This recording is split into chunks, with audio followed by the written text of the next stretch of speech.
Everyone. अज आप polity का lecture start करांगे।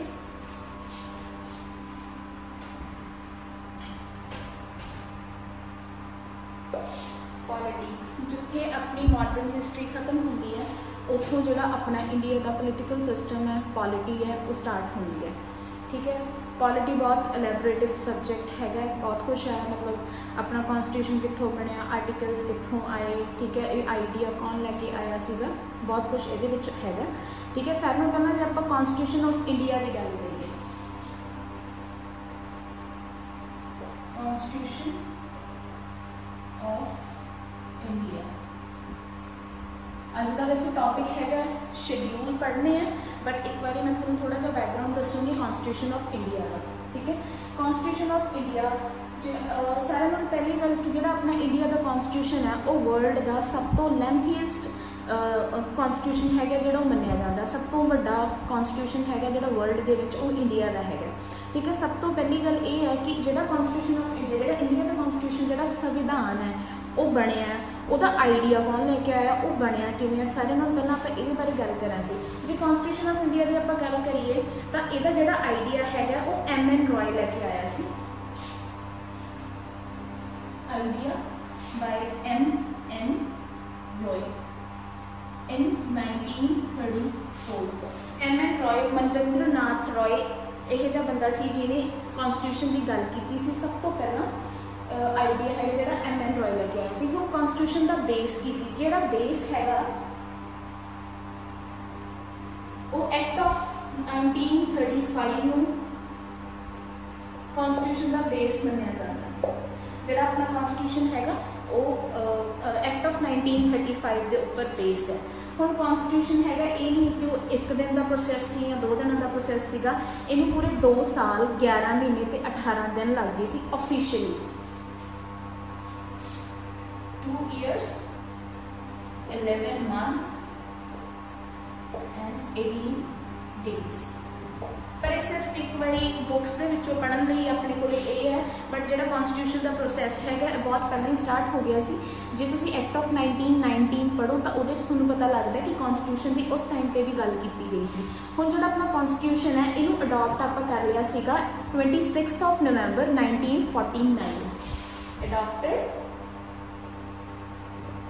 26 नवंबर 1949। तो जे आप एनफोर्स की गल करिए, एनफोर्स कदों होया सी 26 जनवरी 1958। ठीक है, ये सी थोड़ी जी अपने ये sorry article schedule and part की आप जो गल करिए तो किन्ने सीगे ते हुण किन्ने, ओरिजिनली किन्ने सी ते हुण किन्ने।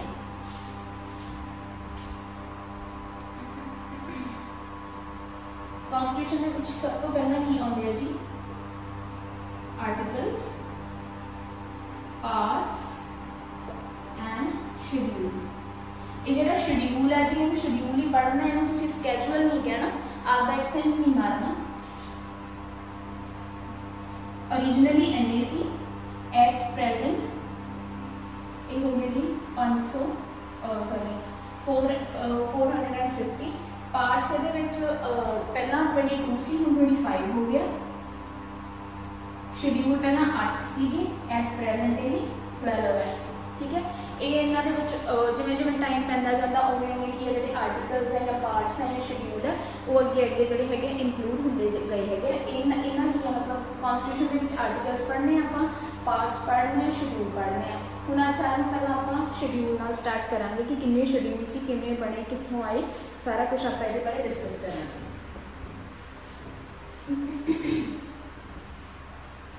शेड्यूल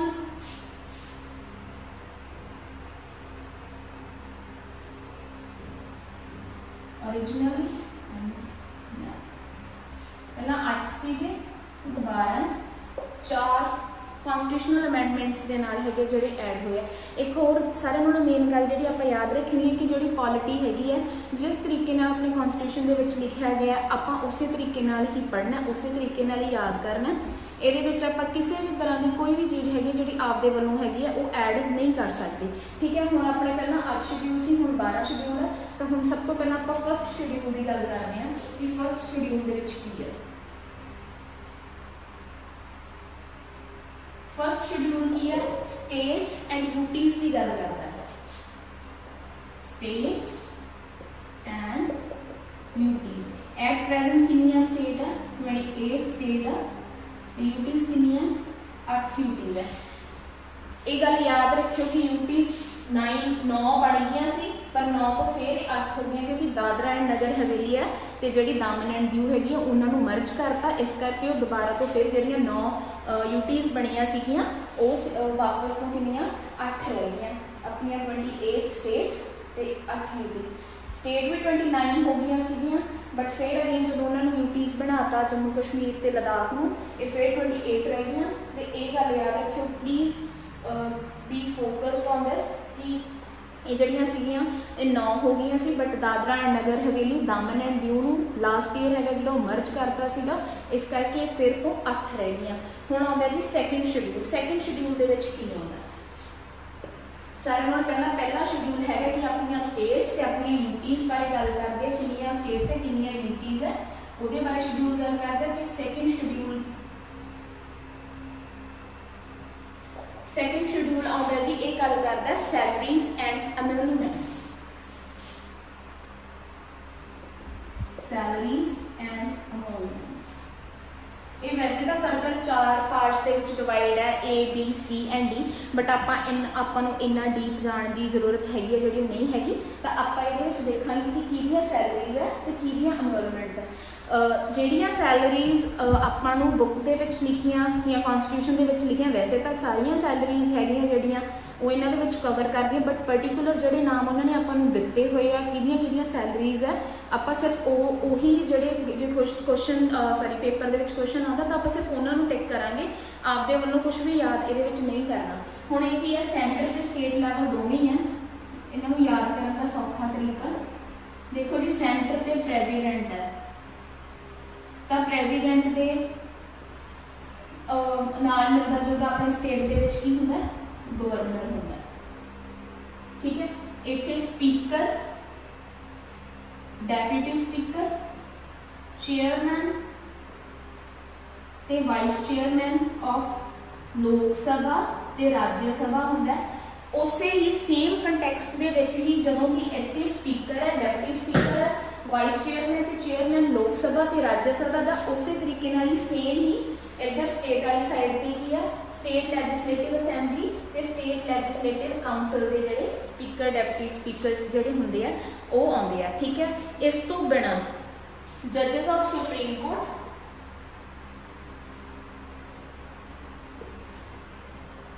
सुप्रीम कोर्ट के जजेस आते हैं तो नाल ही की है जजेस ऑफ हाई कोर्ट।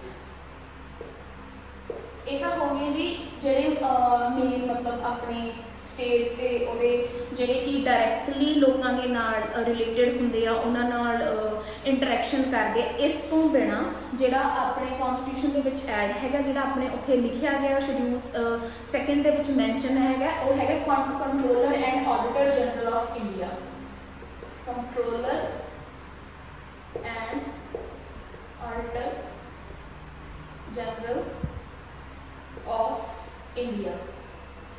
सिर्फ यही है जो तुम याद करनी है सैकेंड शेड्यूल के इदों बिना जो कोई भी आता लाइक इतने CM लिखिया या इतने PM लिखिया उन्होंने तुम टिक नहीं कर सकते, थोड़ा जो आंसर है वो बिल्कुल गलत हो जाऊगा। सिर्फ यही जोड़े है मैं वारी दोबारा फिर रिपीट करनी है प्रेजिडेंट सेंटर पे है, स्टेट पे गवर्नर है, speaker deputy speaker, chairman vice chairman of लोक सभा एंड राज्य सभा। इन द सेम कंटैक्सट जो स्टेट के विच स्टेट लैजिस्लेटिव असैंबली तो स्टेट लैजिस्लेटिव काउंसल के जोड़े फर्दर स्पीकर तो डेप्यूटी स्पीकर्स होंगे तो नाल ही जजेस ऑफ सुप्रीम कोर्ट है, हाई कोर्ट है तो controller and auditor general of India, ठीक है। इस तो बाद जी थर्ड शेड्यूल आता है। हुण सैलरीज भी हो गई, हुण आउंदा जी सौं चक समागम oath and affirmations. Third schedule का भी गल करदा है ओथ एंड एफर्मेशंस।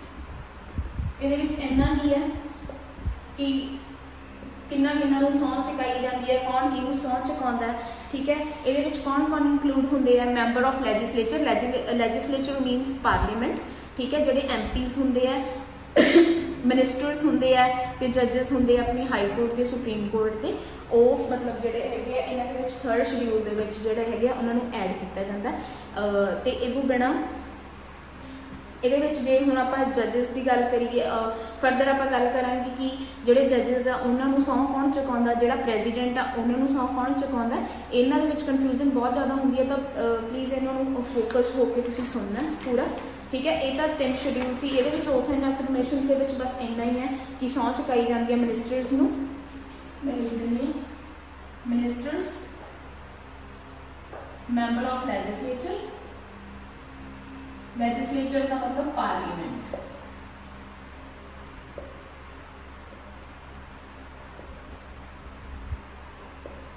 ते जजेस, ठीक है जी। अगे आउंदा शेड्यूल 4, ठीक है। शेड्यूल 4 किहदे बारे गल करदा,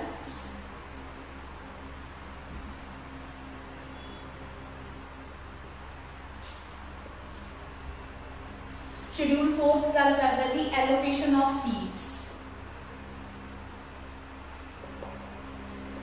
allocation of seats in Rajya Sabha. राज्य सभा ਦੇ ਵਿੱਚ ਜਿਹੜੀਆਂ ਸੀਟਸ ਹੈਗੀਆਂ ਉਹਨਾਂ ਦੀ ਵੰਡ ਕਿਸ ਪ੍ਰਕਾਰ ਹੁੰਦੀ ਹੈ, ਇਹ ਕੀ ਹੈ, ਇਹ ਆਉਂਦਾ 4th ਸ਼ਡਿਊਲ ਦੇ ਵਿੱਚ ਆਉਂਦਾ, ਠੀਕ ਹੈ। ਸਾਰਿਆਂ ਨਾਲੋਂ ਪਹਿਲਾਂ ਜਿਹੜੀ ਵੀ ਮਤਲਬ ਰਾਜ ਸਭਾ ਦੇ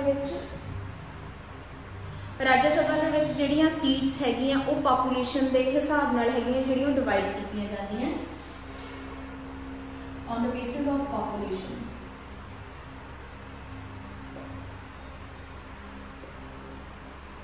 ਜਿੰਨੀ ਜ਼ਿਆਦਾ ਪਾਪੂਲੇਸ਼ਨ ਹੋਊਗੀ ਸਟੇਟ ਦੀ, ਉਨੀ ਹੀ ਜ਼ਿਆਦਾ ਜਿਹੜੀਆਂ ਹੈਗੀਆਂ ਉਹਨਾਂ ਦੇ ਮੈਂਬਰ ਹੋਣਗੇ। ਫੋਰ ਐਗਜ਼ਾਮਪਲ ਪੰਜਾਬ ਦੇ ਕਿੰਨੇ ਮੈਂਬਰ ਹੈ ਜੀ ਰਾਜ ਸਭਾ ਦੇ ਵਿੱਚ 7, ਤੇ ਜੇ ਸਭ ਤੋਂ ਜ਼ਿਆਦਾ ਗੱਲ ਕਰੀਏ ਮਤਲਬ ਯੂਪੀ ਦੀ ਪਾਪੂਲੇਸ਼ਨ ਬਹੁਤ ਜ਼ਿਆਦਾ ਤਾਂ ਉਹਨਾਂ ਦੇ ਕਿੰਨੇ ਆ 93, ਠੀਕ ਹੈ। ਇਹ ਪਾਪੂਲੇਸ਼ਨ ਬੇਸਡ ਹੈਗੀ ਹੈ, ਜਿਹੜੀਆਂ ਸੀਟਸ ਹੈਗੀਆਂ ਉਹ ਰਾਜ ਸਭਾ ਦੇ ਵਿੱਚ ਦਿੱਤੀਆਂ ਜਾਂਦੀਆਂ। Allocation of seats in Rajya Sabha is from status,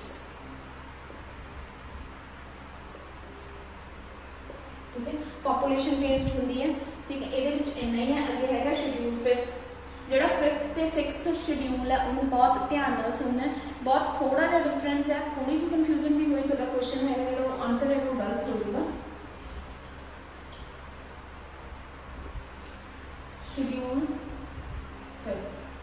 schedule 5th की है, 5th ते 6th शेड्यूल है जोड़े दोनों ही एडमिनिस्ट्रेशन ते कंट्रोल ऑफ शेड्यूल एरियाज ते शेड्यूल ट्राइब्स बारे गल करते हैं।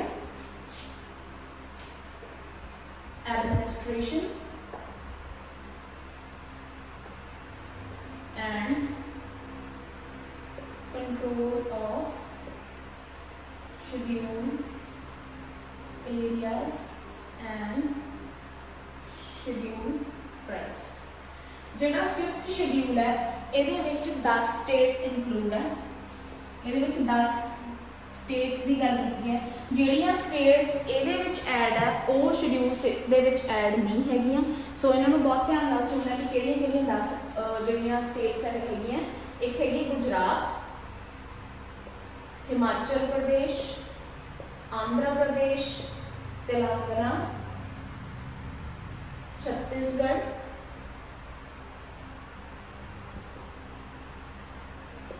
झारखंड, राजस्थान, मध्य प्रदेश,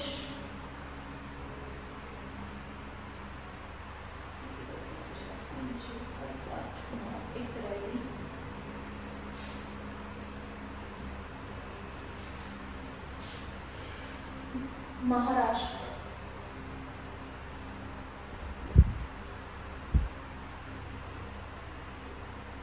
पहली गल जी इतने याद रखने वाली वो ये है कि जड़ियाँ भी जड़ियाँ ट्राइब्स हैगियां, ठीक है, या शेड्यूल एरियाज है, सिर्फ नॉर्थ ईस्टर्न स्टेट्स ही इवें दियां नहीं हैगियां भी जिथे जड़े ट्राइब्स हैगे या जड़े कबीले वो पाए जाते हैं। इन्हां थावां दे विच भी जड़े कबीले हैगे वो बहुत पाए जाते। पहला जिद्दां बिहार भी इहदे विच इंक्लूडेड सी, बट बिहार नूं हुणे मतलब इन्हां ने इस शेड्यूल दे विचों आउट करता, ठीक है।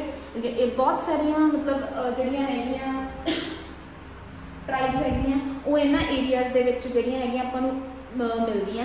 ਇਹਦੇ ਵਿੱਚ ਕੀ ਹੁੰਦਾ, ਜਿਹੜਾ ਸ਼ਡਿਊਲ 5th ਹੈਗਾ ਇਹਦੇ ਵਿੱਚ ਜਿਹੜਾ ਗਵਰਨਰ ਹੈ ਉਹਦਾ ਮੇਨ ਰੋਲ ਮੰਨਿਆ ਜਾਂਦਾ। ਠੀਕ ਹੈ, ਜੋ ਵੀ ਕੰਮ ਕਰਦਾ ਗਵਰਨਰ ਕਰਦਾ, ਬਟ ਪ੍ਰੈਜ਼ੀਡੈਂਟ ਦੇ ਬਿਹਾਫ 'ਤੇ ਕਰਦਾ। ਗਵਰਨਰ ਕੋਲ ਸੈਪਰੇਟਲੀ ਕੋਈ ਵੀ ਪਾਵਰ ਨਹੀਂ ਹੁੰਦੀ।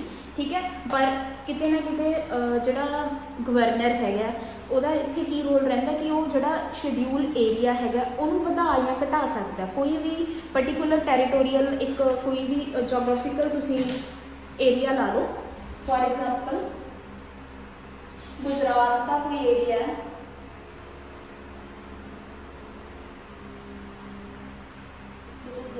गुजरात का कोई भी एरिया है, मान लो आ एरिया शेड्यूल ट्राइब या शेड्यूल ਉਹਦਾ ਹੈਗਾ, ਇਹਦੀ ਟੈਰੀਟਰੀ ਨੂੰ ਇਨਕਰੀਜ਼ ਤੇ ਡਿਕਰੀਜ਼ ਕਰਨਾ ਕਿਤੇ ਨਾ ਕਿਤੇ ਗਵਰਨਰ ਦੇ ਹੱਥ ਦੇ ਵਿੱਚ ਹੈਗਾ। ਠੀਕ ਹੈ, ਗਵਰਨਰ ਇੱਥੇ ਕੀ ਹੈ, ਰੂਲਸ ਐਂਡ ਰੈਗੂਲੇਸ਼ਨ ਬਣਾ ਸਕਦਾ ਪੀਸ ਐਂਡ ਹਾਰਮਨੀ ਦੇ। ਠੀਕ ਹੈ, ਤਾਂ ਕਿ ਉੱਥੇ ਸ਼ਾਂਤੀ ਬਣੀ ਰਹੇ। ਉਹਨਾਂ ਨੂੰ ਲੈ ਕੇ ਕਿਤੇ ਨਾ ਕਿਤੇ ਜਿਹੜੇ ਹੈਗੇ ਆ ਜਿਹੜੇ ਰੂਲਸ ਐਂਡ ਰੈਗੂਲੇਸ਼ਨਸ ਹੈ ਉਹ ਬਣਾ ਸਕਦਾ। लैंड ट्रांसफर कर सकता है।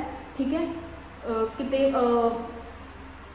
लैंड जड़ा मतलब लैंड ट्रांसफर करने को रोक सकता, सॉरी बना नहीं कर सकता, रोक सकता एसटी एरियाज़ दे विच। ठीक है, गवर्नर की हैगा इत्थे कि कोई भी रूल्स एंड रैगूलेशनस बने उन्होंने रिपील भी कर सकता, उन्होंने खत्म कर सकता है, जिहड़े कि चाहे वो एक्ट ऑफ पार्लीमेंट ही क्यों नहीं, पार्लीमेंट वालों पास किया गया लॉ भी लॉ ही क्यों नहीं हैगा, पर ये लिए की है उन्होंने कोल इन्नियां पावर्स जरूर हैगियां, बट इन्ना सब लिए उन्होंने की है जी है प्रेजिडेंट की असेंट हैगी है जी वो बहुत इंपॉर्टेंट है। पहला प्रेजिडेंट की असेंट लैनी पऊगी, उस तो बाद जो गवर्नर ये काम कर सकता है। प्रेजिडेंट की असेंट ये तुसीं मेन याद रखना है। शेड्यूल 5th दे विच ये सीगा जी शेड्यूल 5th। ठीक है, एरिया नूं वधा घटा सकता है, गवर्नर कोले पावर्स है, रूल्स एंड रेगूलेशनस बना सकता है, पीस एंड हारमनी लई वो उत्थों दे जिहड़ा लोकल एरिया हैगा उन्हां लई थोड़े बहुते रूल्स एंड रेगूलेशनस बना सकता है। पर कोई भी मतलब पार्लीमेंट का कोई लॉ है जिहड़ा उन्होंने लगता है कि सही नहीं हैगा ये एरिया दे लई, उन्होंने रिपील कर सकता। पर उन्होंने रिपील करने लई की है, उन्होंने पहला प्रेजिडेंट की जिहड़ी हैगी असेंट हैगी वो लैनी पऊगी। ये सीगा शेड्यूल 5th। हुण तुसीं शेड्यूल 6th सुनना है, उहदे च की है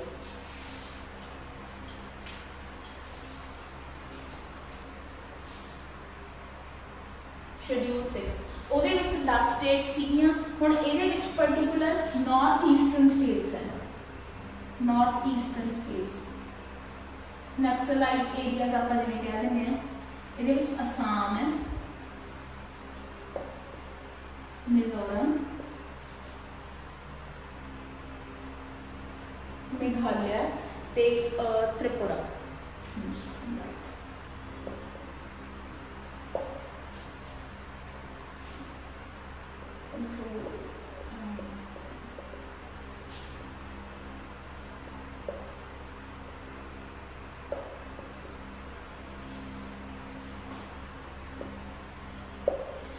ਉਹ 10 स्टेट ਸੀਗੀਆਂ, ਇੱਥੇ ਸਿਰਫ 4 स्टेट्स है।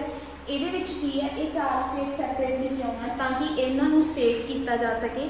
ਇਹਨਾਂ ਦੀਆਂ ਜਿਹੜੀਆਂ ਟਰਾਈਬਸ ਹੈਗੀਆਂ, ਜਿਹੜਾ ਇਹਨਾਂ ਦਾ ਏਰੀਆ ਉਹਨਾਂ ਨੂੰ ਸੇਫ ਕੀਤਾ ਜਾ ਸਕੇ। ਟਰਾਈਬਲ ਲੋਕਾਂ ਦੇ ਜਿਹੜੇ ਰਾਈਟਸ ਹੈਗੇ ਆ ਪੋਪੂਲੇਸ਼ਨ ਦੇ, ਉਹ ਮਤਲਬ ਉੱਥੋਂ ਦੇ ਲੋਕਾਂ ਨੂੰ ਦਿੱਤੇ ਜਾਣ। ਇਹਦੇ ਵਿੱਚ ਮੇਨ ਇਹਨਾਂ ਦਾ ਫੋਕਸ ਇਸੇ ਗੱਲ 'ਤੇ ਹੈ।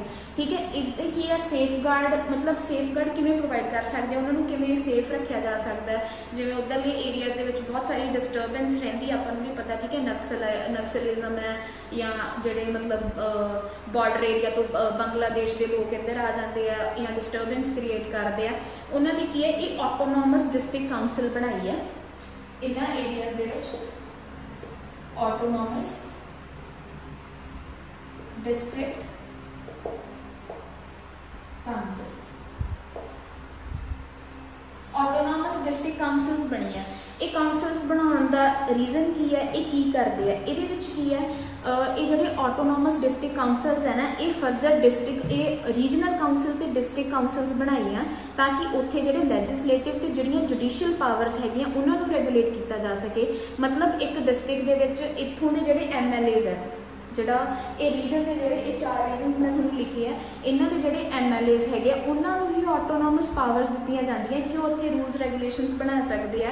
ਉੱਥੋਂ ਦੇ ਜਿਹੜੇ ਲੈਜਿਸਲੇਟਿਵ ਤੇ ਜੁਡੀਸ਼ੀਅਲ ਪਾਵਰਸ ਹੈਗੀਆਂ ਉਹਨਾਂ ਨੂੰ ਅੱਗੇ ਫਰਦਰ ਲੋਕਾਂ ਤੱਕ ਪਹੁੰਚਾ ਸਕਦੇ ਆ, ਉਹਨਾਂ ਨੂੰ ਨਿਆਂ ਦਿਵਾ ਸਕਦੇ ਆ। ਹੁਣ ਇਹਦੇ ਵਿੱਚ ਉਹਨਾਂ ਕੋਲ ਕਿਹੜੀਆਂ ਪਾਵਰਸ ਜੇ ਆਪਾਂ ਦੇਖੀਏ, ਸਭ ਤੋਂ ਪਹਿਲਾਂ ਤਾਂ ਹੈਗੀ ਹੈ ਪਾਵਰ ਟੂ ਫਾਰਮ ਕੋਰਟ, ਕਿ ਜਿਹੜੇ ਕੋਰਟਸ ਹੈਗੇ ਆ ਜਿਵੇਂ ਆਪਣੇ ਡਿਸਟ੍ਰਿਕਟ ਕੋਰਟਸ ਹੈ, ਹਾਈ ਕੋਰਟਸ ਹੈ, ਜਿਹੜੀਆਂ ਕੋਰਟਸ ਹੈਗੀਆਂ ਉਹ ਆਪਦੇ ਬਿਹਾਫ ਤੇ ਆਪਦੇ ਆਟੋਨੋਮਸ ਆਪਦੇ ਕੱਲਾ ਪਹਿਲੂ ਆਪਾਂ ਕਹਿ ਸਕਦੇ ਜਿੱਦਾਂ ਕਿ ਇਹ ਜਿਹੜੇ ਹੈਗੇ ਕੋਰਟਸ ਹੈਗੇ ਜਿਹੜੇ ਬਣਾ ਸਕਦੇ ਆ। ਫਿਰ ਇਹਨਾਂ ਕੋਲ ਹੋਰ ਕਿਹੜੀਆਂ ਪਾਵਰ ਹੈ, ਇਹ ਟੈਕਸ ਹੈਗੇ ਜਿਹੜੇ ਲੋਕਾਂ ਤੇ ਲਾ ਸਕਦੇ ਆ, ਟੈਕਸ ਲਾ ਸਕਦੇ ਆ, ਕਿਸੇ ਚੀਜ਼ ਲਈ ਫੀਸ ਕਲੈਕਟ ਕਰ ਸਕਦੇ ਆ, ਟੋਲਸ ਲਾ ਸਕਦੇ ਆ, ਜਿਵੇਂ ਕੋਈ ਵੀ ਬਿਲਡਿੰਗ ਬਣਦੀ ਹੈ ਉਹਦੇ 'ਤੇ ਫੀਸ ਕਲੈਕਟ ਕਰ ਸਕਦੇ ਆ, ਲੈਂਡ ਆ ਉਹਦੇ ਉੱਪਰ ਟੈਕਸ ਲਾ ਸਕਦੇ ਆ, ਐਨੀਮਲਸ ਹੈਗੇ ਆ, ਵਹੀਕਲਸ ਹੈਗੇ ਉਹਨਾਂ 'ਤੇ ਟੈਕਸ ਲਾ ਸਕਦੇ, ਬੋਟਸ ਆਉਂਦੀਆਂ ਜਾਂ ਫੇਰੀਜ਼ ਹੈ। ਫਿਰ ਉਸ ਤੋਂ ਬਾਅਦ ਕੀ ਹੈ, ਫੀਸ ਕਲੈਕਟ ਕਰ ਸਕਦੇ ਆ ਤਾਂ ਕਿ ਜਿਹੜੀ ਸਕੂਲਸ ਹੈਗੀਆਂ ਜਾਂ ਰੋਡਸ ਹੈਗੀਆਂ ਉਹਨਾਂ ਦੀ ਮੇਨਟੇਨੈਂਸ ਕਰ ਸਕੀਏ। ਠੀਕ ਹੈ, ਇਹਦੇ ਵਿੱਚ ਕੀ ਹੈ, ਜਿਹੜੇ ਆਟੋਨੋਮਸ ਡਿਸਟ੍ਰਿਕਟਸ ਹੈ ਇੱਥੇ ਤਾਂ ਹੁੰਦੇ ਆ MLAs, ਬਟ MLAs ਤੋਂ ਉੱਪਰ ਹੁੰਦਾ ਹੈ ਗਵਰਨਰ। ਜਿਹੜੀਆਂ ਸਾਰੀਆਂ ਪਾਵਰ ਹੈਗੀਆਂ ਉਹ ਗਵਰਨਰ ਦੇ ਹੱਥ ਤੇ ਹੁੰਦੀਆਂ। ਠੀਕ ਹੈ, ਇਸ ਤੋਂ ਬਿਨਾਂ ਜਿਹੜਾ ਗਵਰਨਰ ਹੈ ਉਹ ਆਟੋਨੋਮਸ ਡਿਸਟ੍ਰਿਕਟ ਦਾ ਏਰੀਆ ਇਨਕਰੀਜ਼ ਜਾਂ ਡਿਕਰੀਜ਼ ਘਟਾ ਜਾਂ ਵਧਾ ਸਕਦਾ ਆਪਦੀ ਮਰਜ਼ੀ ਦੇ ਅਕੋਰਡਿੰਗ। ਠੀਕ ਹੈ, ਉੱਥੋਂ ਜੇ ਹੁਣ ਆਪਾਂ ਸ਼ਡਿਊਲ 5 ਦੀ ਗੱਲ ਕਰੀਏ, ਉੱਥੇ ਗਵਰਨਰ ਕੋਲੇ ਪਾਵਰ ਸੀਗੀਆਂ ਬਟ ਉਹਨੂੰ ਪ੍ਰੈਜ਼ੀਡੈਂਟ ਦੀ ਅਸੈਂਟ ਲੈਣ ਦੀ ਲੋੜ ਪੈਂਦੀ ਸੀ। ਇਹਦੇ ਵਿੱਚ ਜਿਹੜਾ ਸ਼ਡਿਊਲ 6 ਹੈਗਾ ਇਹਦੇ ਵਿੱਚ ਸਾਰੀਆਂ ਇੱਥੇ ਪਹਿਲਾਂ ਡੀਸੈਂਟਰਲਾਈਜ਼ ਕੀਤਾ ਗਿਆ ਪਾਵਰਸ ਨੂੰ, ਸਭ ਤੋਂ ਗਰਾਊਂਡ ਰੂਟ ਲੈਵਲ ਤੋਂ ਲੈ ਕੇ ਚੱਲੇ ਆ ਗ੍ਰਾਸ ਰੂਟ ਲੈਵਲ ਤੋਂ, ਕਿ ਉੱਥੇ MLAs ਨੂੰ ਪਾਵਰ ਦਿੱਤੀਆਂ ਬਟ MLAs ਦੇ ਉੱਪਰ ਗਵਰਨਰ ਹੈ। ਤਾਂ ਇੱਥੇ ਇਹ ਜਿਹੜਾ ਸ਼ਡਿਊਲ ਹੈ ਇੱਥੇ ਪ੍ਰੈਜ਼ੀਡੈਂਟ ਕਿਤੇ ਵੀ ਮੈਂਸ਼ਨ ਨਹੀਂ ਹੈਗਾ। ਸੋ ਆਪਾਂ ਮਤਲਬ ਇਹ ਨਹੀਂ ਆਪਦੇ ਅਕੋਰਡਿੰਗ ਹੀ ਨਹੀਂ ਕਹਿ ਸਕਦੇ ਕਿ ਹਾਂ ਸਾਰਾ ਕੁਝ ਪ੍ਰੈਜ਼ੀਡੈਂਟ ਕੋਲ ਹੈ। ਇੱਕ ਗਵਰਨਰ ਤੇ MLAs, ਰੀਜਨਲ MLAs ਸਿਰਫ ਉਹਨਾਂ ਦੀ ਗੱਲ ਕੀਤੀ ਹੈ ਤਾਂ ਆਪਾਂ ਉਹੀ ਲੈ ਕੇ ਚੱਲਾਂਗੇ। ਇਹ ਸੀਗਾ ਤੁਹਾਡਾ ਸ਼ਡਿਊਲ 6। ਠੀਕ ਹੈ, ਸ਼ਡਿਊਲ 5 ਤੇ 6 ਨੂੰ ਸੈਪਰੇਟਲੀ ਪੜ੍ਹਨਾ, ਇਹਨਾਂ 'ਚ ਕਨਫਿਊਜ਼ ਨਹੀਂ ਹੋਣਾ। 5 ਦੇ ਵਿੱਚ 10 ਸਟੇਟਸ ਸੀਗੀਆਂ ਤੇ ਜਿਹੜਾ 6 ਹੈਗਾ ਇਹਦੇ ਵਿੱਚ ਸਿਰਫ 4 ਹੀ ਸਟੇਟਸ ਹੈ, ਨਾਰਥ ਈਸਟਰਨ ਸਟੇਟਸ। ਠੀਕ ਹੈ, ਉਹਨਾਂ ਨੂੰ ਉਹਨਾਂ ਨੂੰ ਇੰਪਾਵਰ ਕਰਨਾ, ਉਹਨਾਂ ਦੀ ਅਪਲਿਫਟਮੈਂਟ ਕਰਨ ਲਈ ਜਿਹੜੇ ਹੈਗੇ ਆਟੋਨੋਮਸ ਡਿਸਟ੍ਰਿਕਟਸ ਹੈ ਕਿਤੇ ਨਾ ਕਿਤੇ ਬਣਾਏ ਗਏ ਆ। ਇਹ ਤੋਂ ਬਿਨਾਂ ਹੋਰ ਕੀ ਹੈ, ਜਿਹੜੀਆਂ ਉਹਨਾਂ ਕੋਲੇ ਰੂਲਸ ਰੈਗੂਲੇਸ਼ਨ ਡਾਈਵੋਰਸ ਲਈ ਜਾਂ ਮੈਰਿਜਸ ਲਈ ਵੀ ਜਿਹੜੇ ਰੂਲਸ ਐਂਡ ਰੈਗੂਲੇਸ਼ਨਸ ਹੈਗੇ ਕਿਤੇ ਨਾ ਕਿਤੇ ਜਿਹੜਾ ਹੈਗਾ ਉਹ ਗਵਰਨਰ ਹੈ ਇੱਥੇ ਬਣਾ ਸਕਦਾ। ਇਹ ਤੋਂ ਅੱਗੇ ਆ ਗਿਆ ਜੀ schedule 7। Schedule 7 most important schedule ਹੈ।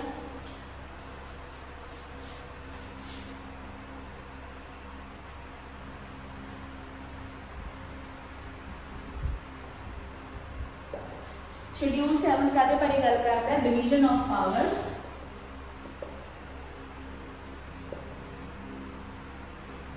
Between centre and state. ਠੀਕ ਹੈ, ਹੁਣ ਆਪਾਂ ਜਿਹੜੀਆਂ ਪਾਵਰ ਬਹੁਤ ਆਪਣੇ ਕੀ ਕਹਿੰਦੇ ਆ, ਆਪਣੀ ਜਿਹੜੀ ਗਵਰਨਮੈਂਟ ਚੱਲਦੀ ਹੈ ਇਹਦੇ ਅੰਡਰ ਬਹੁਤ ਸਾਰੇ ਸਬਜੈਕਟਸ ਆਉਂਦੇ ਆ। ਠੀਕ ਹੈ, ਜਿੱਦਾਂ ਐਜੂਕੇਸ਼ਨ ਹੈ, ਡਿਫੈਂਸ ਹੈ, ਨਿਊਕਲੀਅਰ ਪਾਵਰ ਹੈ, ਅਲੱਗ-ਅਲੱਗ ਡਿਪਾਰਟਮੈਂਟਸ ਹੈ।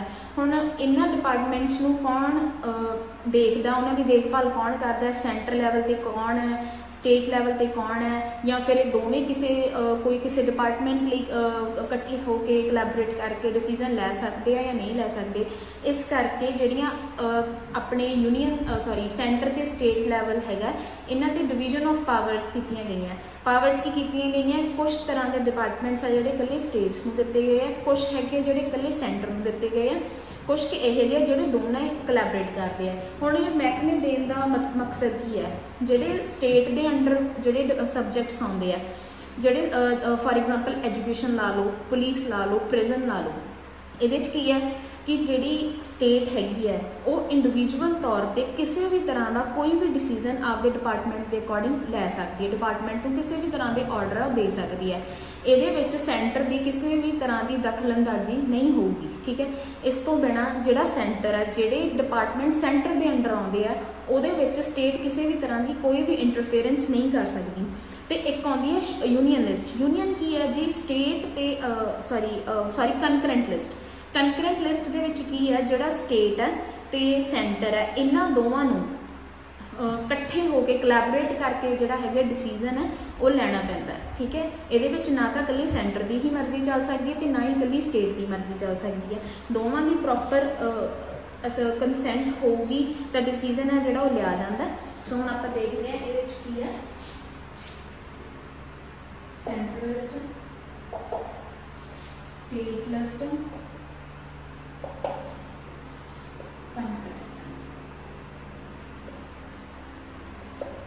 इन्हां विच किन्ने सबजैक्ट्स सीगे, ओरिजिनली किन्ने सी ते हुण किन्ने। सारे ना पहला आपां सेंट्रल लिस्ट की गल करते हैं। सेंट्रल लिस्ट दे विच ओरिजिनली 97 सबजैक्ट्स सीगे, बट हुण एट प्रेजेंट इहदे विच 100 सबजैक्ट्स है।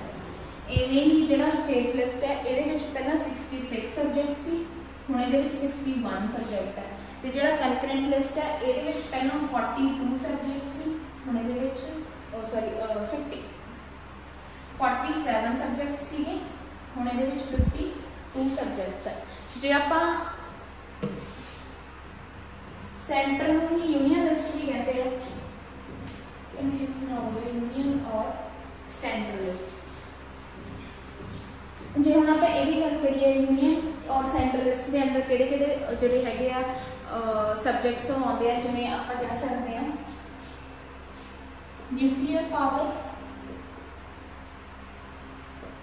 डिफेंस है। डिफेंस का जो देखा जाए तो डायरैक्टली और इनडायरैक्टली सारे का सारा जो है वो प्रेजिडेंट के अंडर ही आता है। ठीक है, कम्यूनीकेशन है,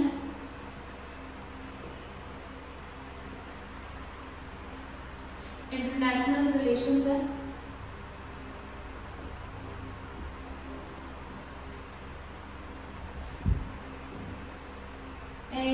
कई होर तरह के जिदा करंसी एंड कॉइनेज,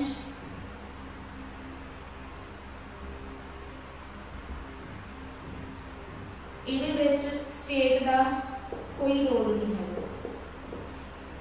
ठीक है, अगे आती है जी स्टेट लिस्ट, जो मैं तुहानू पहला मैंशन किया एग्रीकल्चर,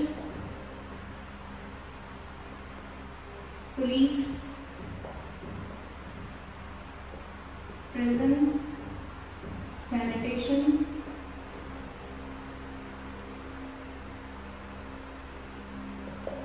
इन्हें आप पॉलिसीज बना सकते हैं, इन्हें आपके डिसीजनस होंगे, आपके हित के अकॉर्डिंग जो भी इन्होंने सही लगता उस तरीके जी पॉलिसीज बनाई जाए। Liquor, state service commission,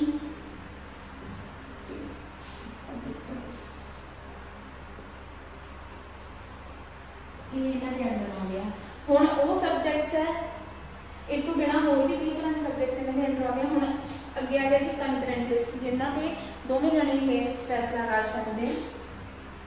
education है, ठीक है, agriculture,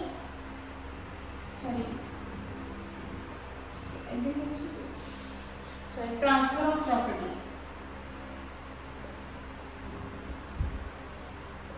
other than agriculture land. Agriculture land तो बिना होर कोई भी प्रॉपर्टी है वो जो डिसीजन है वो दोवें जाने मिलके लै सकते। फॉरेस्ट है, ट्रेड है, कॉमर्स,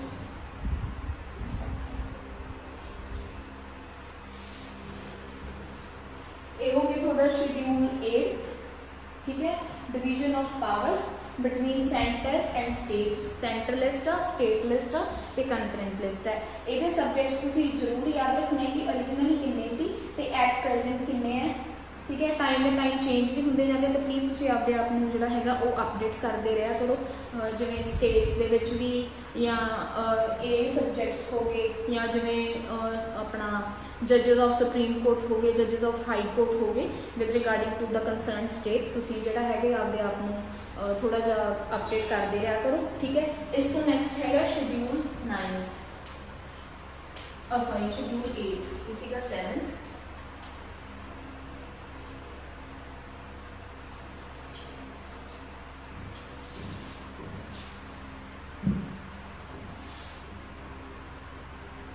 शेड्यूल 8 ਸ਼ਡਿਊਲ 8 ਕੀ ਹੈ ਜੀ, ਇਹ ਹੈਗਾ ਲੈਂਗੁਏजेस ਬਾਰੇ ਗੱਲ ਕਰਦਾ। ਠੀਕ ਹੈ, ਕਿੰਨੀਆਂ ਲੈਂਗੁਏजेस ਆ ਆਪਣੇ, ਠੀਕ ਹੈ, ਪਹਿਲਾਂ ਕਿੰਨੀਆਂ ਸੀ, ਆਫੀਸ਼ੀਅਲੀ ਕਿੰਨੀਆਂ ਸੀਗੀਆਂ, ਹੁਣ ਕਿੰਨੀਆਂ, ਇਹਨਾਂ ਚੀਜ਼ਾਂ ਬਾਰੇ ਜਿਹੜਾ ਹੈਗਾ ਗੱਲ ਕਰਦੇ ਆ ਸ਼ਡਿਊਲ 8 ਦੇ ਵਿੱਚ। ਜੇ ਆਪਾਂ ਆਫੀਸ਼ੀਅਲੀ ਪਹਿਲਾਂ ਦੇਖਿਆ ਜਾਵੇ ਓਰੀਜਨਲੀ ਕਿੰਨੀਆਂ ਲੈਂਗੁਏजेस ਸੀਗੀਆਂ ਤੇ ਐਟ ਪ੍ਰੈਜ਼ੈਂਟ ਕਿੰਨੀਆਂ। ਓਰੀਜਨਲੀ 14 ਸੀ, ਇਹ ਵੱਧਦੀਆਂ 22 ਜਿਹੜੀਆਂ ਹੈਗੀਆਂ ਲੈਂਗੁਏजेस, ਜਿਹੜੀਆਂ ਆਫੀਸ਼ੀਅਲ ਲੈਂਗੁਏजेस ਆ, ਲਿਸਟ ਆਫ ਆਫੀਸ਼ੀਅਲ ਲੈਂਗੁਏजेस ਹੈ ਇਹਦਾ ਨਾਮ ਨੋਟ ਕਰ ਲਓ।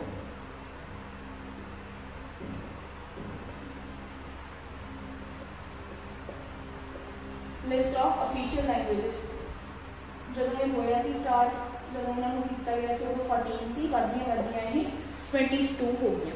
ਠੀਕ ਹੈ, ਸਭ ਤੋਂ ਪਹਿਲੀ ਗੱਲ ਕਿ ਆਪਣੇ ਇੰਡੀਆ ਦੀ ਕੋਈ ਵੀ ਆਫੀਸ਼ੀਅਲ ਲੈਂਗੁਏਜ ਨਹੀਂ ਹੈਗੀ, ਨਾ ਇੰਗਲਿਸ਼ ਆ, ਨਾ ਹਿੰਦੀ ਆ, ਨਾ ਪੰਜਾਬੀ ਆ, ਕਿਸੇ ਵੀ ਤਰ੍ਹਾਂ ਦੀ। ਠੀਕ ਹੈ, ਪਰ ਸੈਂਟਰ ਦੇ ਵਿੱਚ ਪਾਰਲੀਮੈਂਟ ਦੇ ਵਿੱਚ ਆਪਾਂ ਜਿਹੜੀ ਲੈਂਗੁਏਜ ਜਿਹੜੀ ਸਾਰਿਆਂ ਨੂੰ ਵੱਧ ਮੰਨੀ ਜਾਂਦੀ ਹੈ, ਮਤਲਬ ਯੂਜ਼ ਕਰਨ ਵਾਲੀ, ਉਹ ਹੈਗੀ ਹੈ Hindi. But India the official language ਨਹੀਂ ਹੈ, ਇਹ ਸਿਰਫ ਯੂਨੀਅਨ ਦੇ ਵਿੱਚ ਯੂਜ਼ ਕਰਨ ਲਈ ਜਿਹੜੀ ਹੈਗੀ ਆ ਲੈਂਗੁਏਜ ਹੈਗੀ ਜਿਹੜੀ ਉਹ ਮੰਨੀ ਜਾਂਦੀ ਹੈ। ਠੀਕ ਹੈ, ਜੇ ਹੁਣ ਲੇਟੈਸਟ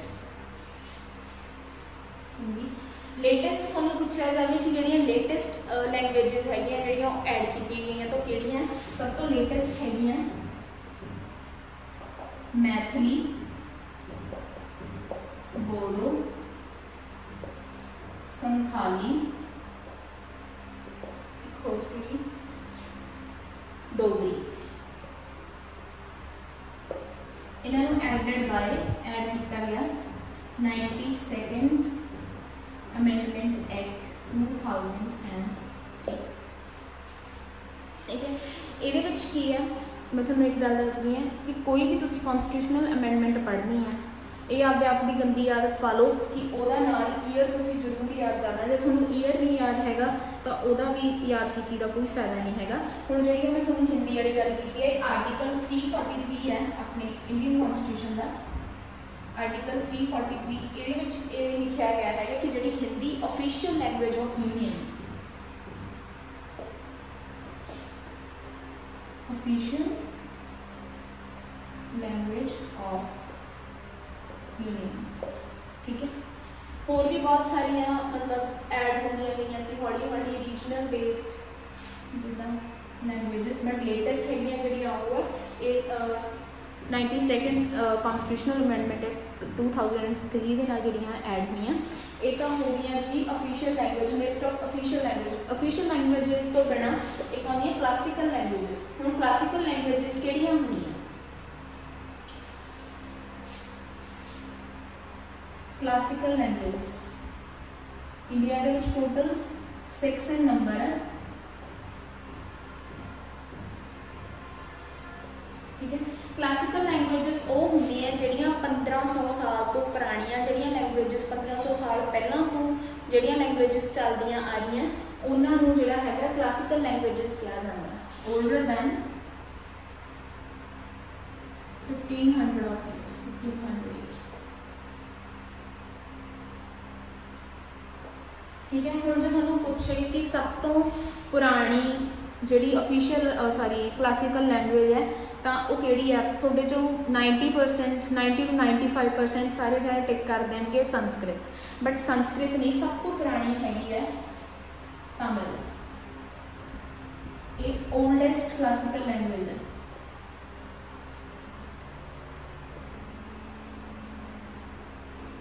ठीक है, तमिल तो बाद है ये संस्कृत, मलयालम, ठीक है, कन्नड़, उड़िया है तेलुगु, उड़िया जी उड़िया ये लेटेस्ट है, लेटेस्ट क्लासिकल लैंग्वेज। उड़िया का स्पैलिंग यही याद रखने कई नामों के उड़िया एवं दिता गया। पहला उड़िया के स्पैलिंग ये होंगे सी, बट एट प्रेजेंट उड़िया के स्पैलिंग ये चल रही है। तो जिते तुमको ये वाला ऑप्शन मिलेगा तुम ये टिक करना, ये गलत हो जाएगा, तुम टिक कर लेना। तो ये 6 लैंग्वेजेस है, प्लीज़ याद रखियो। आ ओल्डेस्ट है, जो तुमको कभी भी क्वेश्चन आता है कि सब तो पुरानी क्लासिकल लैंग्वेज केड़ी है, तो तुम तमिल टिक करोगे, संस्कृत टिक नहीं करोगे। गल में दिमाग च बिठा लो। ये सीगा लैंग्वेजेस वाला सब्जेक्ट। ये तो हो गए जी 8 शेड्यूल जोड़े ओरिजिनली अपने कॉन्स्टिट्यूशन के सीगे। हुण उस तो बाद जोड़े 4 ऐड किए गए हैं।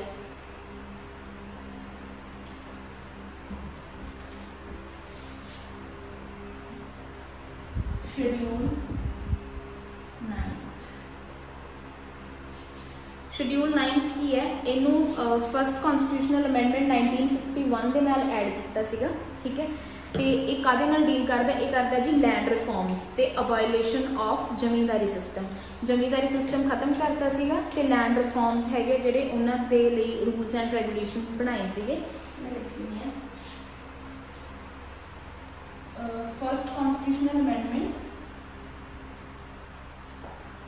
1951 related to land reforms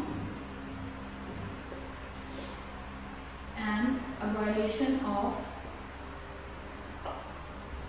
zamindari system.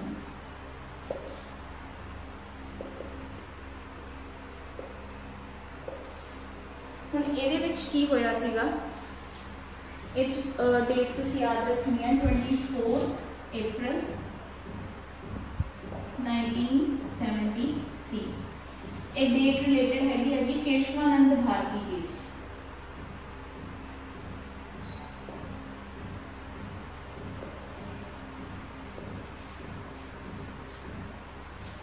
ਇਹਦੇ ਵਿੱਚ ਕੀ ਸੀਗਾ कि कोई भी रूल्स रेगुलेशन बनता है 24 अप्रैल 1973 तो बाद कोई भी रूल्स रेगुलेशन बनते हैं उन्होंने जुडिशियल रिव्यू के अंडर लेके आए सीगे, ठीक है। ये तरीक तो बाद कोई भी लॉ बनता वो जुडिशियल रिव्यू के अंडर है। ये जजमेंट सुप्रीम कोर्ट ने 2007 के विच दित्ती सी। IR कोहलू केस होया सीगा। IR कोहलू केस दे विच की है IR कोहलू केस दे विच जो सुप्रीम कोर्ट ने जजमेंट दी सी उन्होंने यह डेट फिक्स करती सी 24 अप्रैल 1973। अब सुप्रीम कोर्ट ने जजमेंट दी सी कि कोई भी लॉ जिहड़ा बनता है बिफोर 1973, ठीक है, ਉਹਦੇ ਤੇ जुडिशियल रिव्यू नहीं हो सकता, मतलब ਉਹਨੂੰ रीजजमेंट नहीं किया जा सकता। वो कोर्ट के अगे मतलब तुसी ਉਹਦੀ दोबारा तो छानबीन करने ਲਈ मतलब ਉਹਦੀ जजमेंट ਨੂੰ चेंज कराने ਲਈ तुसी ਉਹਦੇ ਤੇ मतलब केस हैगा ਜਿਹੜਾ ਉਹ ਅੱਗੇ नहीं कर सकते। बट आफ्टर दैट 24 अप्रैल 1973 तो बाद कोई भी केस कोई भी लॉ बनता वो जुडिशियल रिव्यू के अंडर आता, मतलब ਉਹਦੇ ਤੇ ਤੁਸੀਂ मतलब आपदा तुसी केस फाइल कर सकते हो कि सानू ये सही नहीं लगता या कुछ भी है इस तरह नाल कि उन्होंने आप रीजजमेंट करवा सकते होंगे। ये जी डेट हैगी है ये सुप्रीम कोर्ट ने 2007 के IR कोहलू केस सीगा उन्होंने जी हैगी जजमेंट है सुप्रीम कोर्ट ने दी सी ते नाल ही 24 अप्रैल 1973 जी हैगी डेट फिक्स करती सी कि इस तो बाद वाले जिन्ने भी लॉस बनते हैं वो जुडिशियल रिव्यू के अंडर आते हैं, ठीक है। तो जी ये डेट सीगी ये हैगी है ये केशवानंद भारती केस की सीगी, ठीक है। उस तो अगे बस शेड्यूल ये बस कहते लैंड रिफॉर्म्स से जमीनदारी सिस्टम जो खत्म करता सी ते लैंड रिफॉर्म्स की गल की सी शेड्यूल 9 के ये इन्ना ही है। हम आप अगे पढ़ते हैं शेड्यूल 10। शेड्यूल 10 के की सी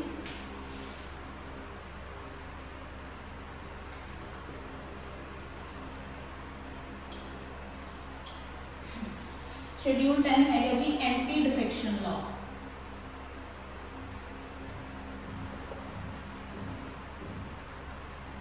एंटी डिफेक्शन लॉ ये बनया सी 52nd कॉन्स्टिट्यूशनल अमेंडमेंट एक्ट 1985।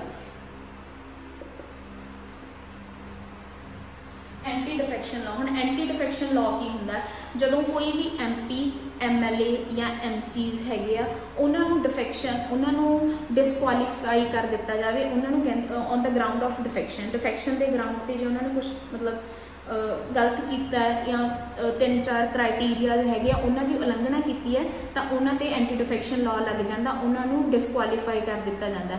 हुण ये की है लगता कि MPs, MLAs, MCs ਦੀ ਡਿਸਕੁਆਲੀਫਿਕੇਸ਼ਨ ਹੁੰਦੀ ਹੈ। ਇਹਨਾਂ ਨੂੰ ਡਿਸਕੁਆਲੀਫਾਈ ਕਰ ਦਿੱਤਾ ਜਾਂਦਾ ਜੇ ਉਹ ਕ੍ਰਾਈਟੀਰੀਆਜ਼ ਨੂੰ ਮੰਗਦੇ ਆ ਔਨ ਗਰਾਊਂਡ ਆਫ ਡਿਫੈਕਸ਼ਨ।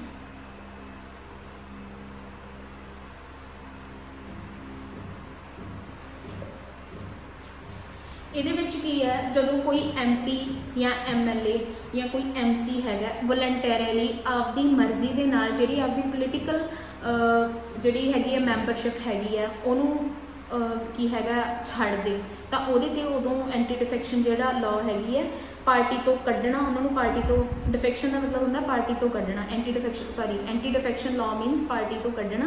ਠੀਕ ਹੈ, ਜਦੋਂ ਕੋਈ ਵੀ MLA ਕੋਈ ਵੀ MP ਜਾਂ MC ਹੈਗਾ ਆਪਦੀ ਮਰਜ਼ੀ ਦੇ ਨਾਲ ਆਪਦੀ ਮੈਂਬਰਸ਼ਿਪ ਨੂੰ ਹੈਗਾ ਗਿਵ ਅਪ ਕਰ ਦਿੰਦਾ, ਛੱਡ ਦਿੰਦਾ ਪੋਲੀਟੀਕਲ ਪਾਰਟੀ ਨੂੰ, ਤਾਂ ਉਹਦੇ 'ਤੇ ਕੀ ਹੈ ਐਂਟੀ ਡਿਫੈਕਸ਼ਨ ਲਾਅ ਲੱਗਦੀ ਹੈ। ਇਸ ਤੋਂ ਬਿਨਾਂ ਜਿਹੜੇ ਇੰਡੀਪੈਂਡੈਂਟ ਮੈਂਬਰਸ ਹੁੰਦੇ, ਜਿਹੜੇ ਲੋਕ ਆਜ਼ਾਦ ਹੈਗੇ ਆ ਵੋਟਾਂ ਦੇ ਵਿੱਚ ਖੜੇ ਹੋ ਜਾਂਦੇ ਆ, ਠੀਕ ਹੈ, ਉਹਨਾਂ ਦੀ ਮੈਂਬਰਸ਼ਿਪ ਉਹ ਕੀ ਕਰਦੇ ਆ, ਮੰਨ ਲਓ ਕਿ ਉਹ MP ਇਲੈਕਟ ਹੋ ਗਏ ਜਾਂ MLA ਇਲੈਕਟ ਹੋ ਗਏ, ਇਲੈਕਟ ਹੋਣ ਤੋਂ ਬਾਅਦ ਜਦੋਂ ਉਹ ਕੋਈ ਪੋਲੀਟੀਕਲ ਜਿਹੜੀ ਪਾਰਟੀ ਹੈਗੀ ਆ ਜੇ ਉਹਨੂੰ ਜੁਆਇਨ ਕਰ ਲੈਂਦੇ ਆ, ਠੀਕ ਹੈ, ਤਾਂ ਉਹਦੇ ਵਿੱਚ ਕੀ ਹੁੰਦਾ ਉਹਨਾਂ 'ਤੇ ਐਂਟੀ ਡਿਫੈਕਸ਼ਨ ਲਾਅ ਲੱਗ ਜਾਂਦੀ ਹੈ। ਉਹ ਆਪਦੀ ਜਿਹੜੀ MP MLA ਦੀ ਸੀਟ ਹੈਗੀ ਉਹਦੇ ਤੋਂ ਵੀ ਹੱਥ ਖੋਹ ਲੈਂਦੇ ਆ, ਕਿਉਂਕਿ ਜਿਹੜੇ ਆਜ਼ਾਦ ਮੈਂਬਰ ਹੁੰਦੇ ਆ ਉਹ ਕੋਈ ਵੀ ਪੋਲੀਟੀਕਲ ਪਾਰਟੀ ਹੈਗੀ ਹੈ ਜਿੱਤਣ ਤੋਂ ਬਾਅਦ ਜੁਆਇਨ ਨਹੀਂ ਕਰ ਸਕਦੇ। ਜੇ ਉਹ ਜੁਆਇਨ ਕਰਦੇ ਆ ਤਾਂ ਉਹਨਾਂ ਨੂੰ ਪਾਰਟੀ ਤੋਂ ਜਿਹੜਾ ਹੈਗਾ ਬਾਹਰ ਕੱਢਿਆ ਜਾਂਦਾ ਹੈ। ਠੀਕ ਹੈ, ਫਿਰ ਕੀ ਹੈ, ਜਦੋਂ ਫਿਰ ਇਸ ਤੋਂ ਬਾਅਦ ਮੰਨ ਲਓ ਵੀ ਕੋਈ ਵੀ ਪੋਲੀਟੀਕਲ ਪਾਰਟੀ ਹੈ ਉਹ ਕਿਸੇ ਤਰੀਕੇ ਦਾ ਕੋਈ ਡਿਸੀਜ਼ਨ ਲੈਂਦੀ ਹੈ,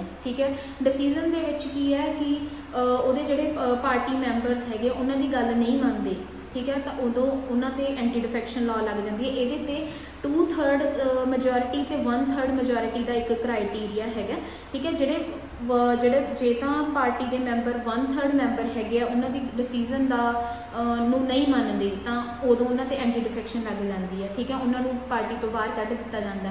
ਬਾਈ ਚਾਂਸ ਜੇ ਮੈਜੋਰਿਟੀ 2/3 ਹੋ ਜਾਂਦੀ ਹੈ, 2/3 ਮੈਜੋਰਿਟੀ ਹੈਗੀ ਜਿਹੜਾ ਡਿਸੀਜ਼ਨ ਦਾ ਸਾਥ ਨਹੀਂ ਦਿੰਦੀ ਜਾਂ ਸਾਥ ਦਿੰਦੀ ਹੈ ਕੁਛ ਮੈਂਬਰਸ ਨਹੀਂ ਦਿੰਦੇ, ਤਾਂ ਉਹਨਾਂ 'ਤੇ ਜਿਹੜੀ ਐਂਟੀ ਡਿਫੈਕਸ਼ਨ ਲਾਅ ਹੈਗੀ ਜਿਹੜੀ ਨਹੀਂ ਲੱਗਦੀ। ਪਹਿਲਾਂ ਇਹਨਾਂ ਦੋਵਾਂ 'ਤੇ ਨਹੀਂ ਸੀ ਲੱਗਦੀ ਬਟ ਹੁਣ ਦੋਨਾਂ 'ਤੇ ਹੀ ਲੱਗਦੀ ਸੀ, ਬਟ ਹੁਣ ਜਿਹੜਾ 2/3 ਮੈਜੋਰਿਟੀ ਵਾਲਾ ਕ੍ਰਾਈਟੀਰੀਆ ਹੈਗਾ ਇਹਨਾਂ ਨੇ ਬਾਹਰ ਕੱਢਤਾ, ਤਾਂ ਜਿਹੜੇ 1/3 ਮੈਂਬਰ ਹੈਗੇ ਜੇ ਉਹ ਡਿਸੀਜ਼ਨ ਦਾ ਜਿਹੜੀ ਹੈਗੀ ਹੈ ਉਹਨਾਂ ਨਾਲ ਸਹਿਮਤ ਨਹੀਂ ਹੁੰਦੇ, ਆਪਦੀ ਪੋਲੀਟੀਕਲ ਪਾਰਟੀ ਨਾਲ ਸਹਿਮਤ ਨਹੀਂ ਹੁੰਦੇ ਕਿਸੇ ਵੀ ਤਰੀਕੇ ਦੇ ਨਾਲ, ਤਾਂ ਉਹਨਾਂ ਨੂੰ ਕੀ ਹੈ ਜਿਹੜਾ ਉਹਨਾਂ 'ਤੇ ਐਂਟੀ ਡਿਫੈਕਸ਼ਨ ਲਾਅ ਹੈਗੀ ਹੈ ਲੱਗ ਜਾਂਦੀ ਹੈ। ਠੀਕ ਹੈ, ਇਹ ਸੀਗਾ ਸ਼ਡਿਊਲ 9। ਇਹਦੇ ਵਿੱਚ ਵੋਲੰਟੈਰੀਲੀ ਸਭ ਤੋਂ ਪਹਿਲੀ ਗੱਲ ਆਪਾਂ ਯਾਦ ਰੱਖਣੀ ਹੈ ਕਿ ਜੇ ਕੋਈ ਮੈਂਬਰ ਆਪਦੀ ਮਰਜ਼ੀ ਨਾਲ ਪਾਰਟੀ ਛੱਡਦਾ ਤਾਂ ਉਹਦੇ 'ਤੇ ਡਿਫੈਕਸ਼ਨ ਲੱਗਦੀ ਹੈ। ਇਸ ਤੋਂ ਬਿਨਾਂ ਇੰਡੀਪੈਂਡੈਂਟ ਮੈਂਬਰ ਜੇ ਆਪਦੀ ਮਰਜ਼ੀ ਦੇ ਨਾਲ ਜੇ ਉਹ ਕੋਈ ਪੋਲੀਟੀਕਲ ਪਾਰਟੀ ਹੈਗਾ ਉਹ ਜੁਆਇਨ ਕਰਦਾ ਤਾਂ ਉਹਦੇ 'ਤੇ ਐਂਟੀ ਡਿਫੈਕਸ਼ਨ ਲੱਗਦੀ ਹੈ।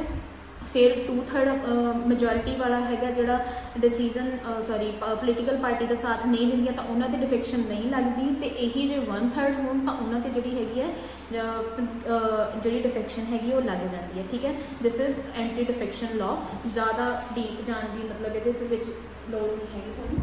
ਇਸ ਤੋਂ ਬਾਅਦ ਹੈਗਾ ਸ਼ਡਿਊਲ 11। ਸ਼ਡਿਊਲ 11 ਅਤੇ 12 ਇਹ ਇੰਪੋਰਟੈਂਟ ਹੈਗੀ ਆ। ਸ਼ਡਿਊਲ 11 ਕੀ ਹੈ, power, authorities and responsibilities of panchayat. ਇਹ ਪੰਚਾਇਤ ਦੀ ਗੱਲ ਕਰਦੇ ਹਾਂ। Power, authorities, responsibilities. ਇਹਦੇ ਵਿੱਚ ਟੋਟਲ 29 ਮੈਟਰਸ ਆ।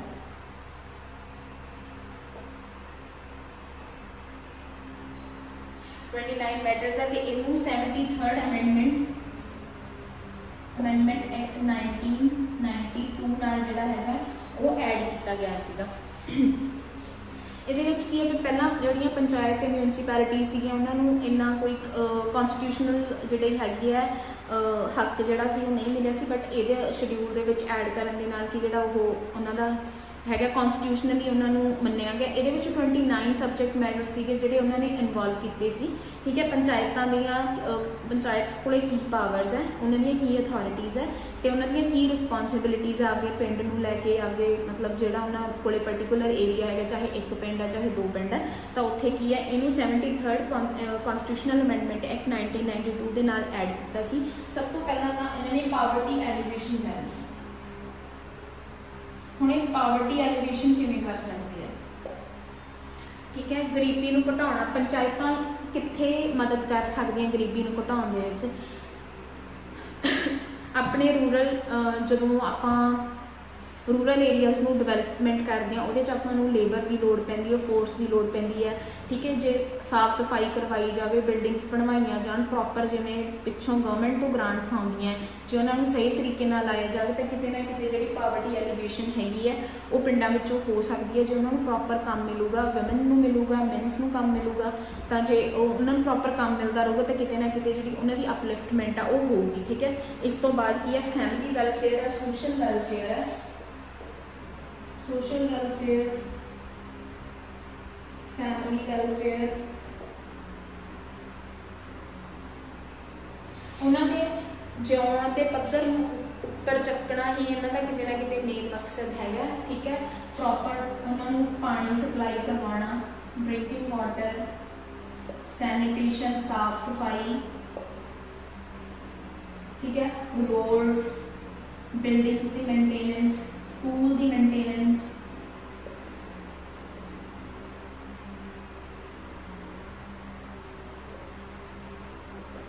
एनिमल हसबेंडरी को बढ़ाना,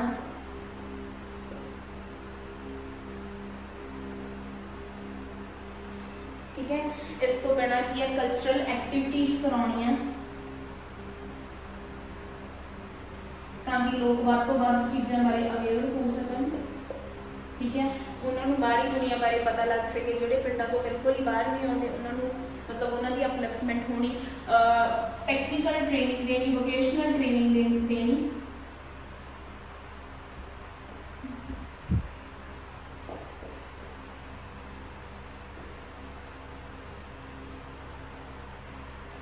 ये जी होर बई कई चीज़ा जड़ियाँ हैगियां वो ये ऐड है, जिमें लाइब्रेरीज बनवाना, डेयरी नूं अपलिफ्ट करना, पोल्ट्री बढ़ाना, ये सारिया चीज़ां की है पंचायतां दी रिस्पॉन्सिबिलिटीज़ है जिहड़ियां 11th शेड्यूल दे विच आउंदियां, ते ये ऐड होया सी 73rd कॉन्स्टिट्यूशनल अमेंडमेंट 1992। हुण ये सीगियां पंचायत। हुण पंचायत तो बाद की है 12th जिहड़ा हैगा शेड्यूल, ये एक दूजे नाल बहुत रलते मिलते ही है दोवें, panchayat and municipalities.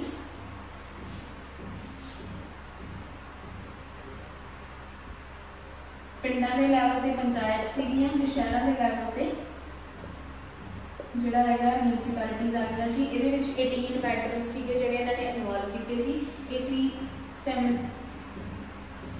74th amendment act 1992, ठीक है। ये 18 तरह के मैटर्स इन्होंने किए इनवॉल्व, जिवें अर्बन प्लैनिंग,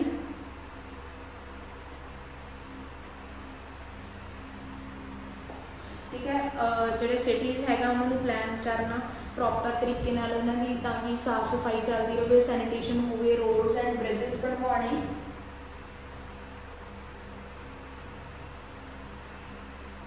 ठीक है। पावर्टी एलिवेशन है अर्बन एरियाज दे विच कि पावर्टी एलिवेशन किवें हो सकती है, जिन्ना आपां पंचायत दे विच पढ़िया किते ना किते सारा उन्हां दे नाल सिमिलर ही है, ठीक है। फायर सर्विसिज देनियां, जे किते अग लग जाती है तो हर एक शहर के विच जिहड़ी हैगी है फायर ब्रिगेड की जिहड़ी सर्विस हैगी है वो होनी चाहिए है। अर्बन फॉरेस्ट्री है, जिन्ना अर्बन एरियाज दे विच जोड़े ट्रीज वगैरह लगे है उन्होंने प्रोटेक्ट करना, उन्होंने कंजरवेशन, इन्वायरमेंट कंजरवेशन है, इन्वायरमेंट कंजरवेशन अपने आले दुआले में अपने इन्वायरमेंट में है जो बचा के रखना है, ठीक है। इस तो बाद की है बरियल ग्राउंड्स बनवाने, जिथे जिमें कि मुसलमान है वो किसी की जो अगर किसी की डैथ हो जाती है तो उस तो बाद कि वो मिट्टी के दफनाते हैं तो वो जो बरियल ग्राउंड्स बनवाने हैं, ठीक है।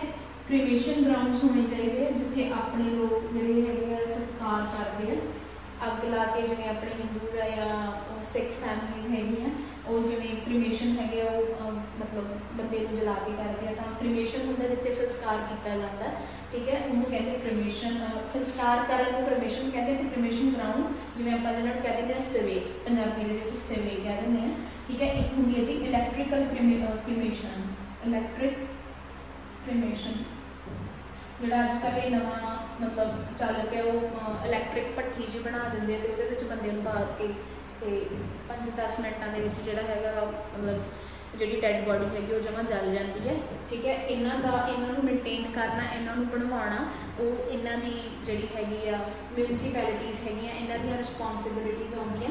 ਪਾਵਰਟੀ ਐਲੀਵੇਸ਼ਨ ਕਰਨਾ ਉਹੀ ਆ ਕਿ ਵੱਧ ਤੋਂ ਵੱਧ ਜਿਹੜਾ ਉਹਨਾਂ ਲਈ ਆਪਣਾ ਜਿਹੜੇ ਅਰਬਨ ਏਰੀਆ ਦੇ ਵਿੱਚ ਹੈਗੀ ਆ ਐਵੇਂ ਦੀਆਂ ਚੀਜ਼ਾਂ ਕਰਨੀਆਂ, ਮਤਲਬ ਜਿਨ੍ਹਾਂ ਨਾਲ ਵੱਧ ਤੋਂ ਵੱਧ ਜਿਹੜੀ ਇੰਪਲੋਇਮੈਂਟ ਜਨਰੇਟ ਹੋਵੇ, ਠੀਕ ਹੈ।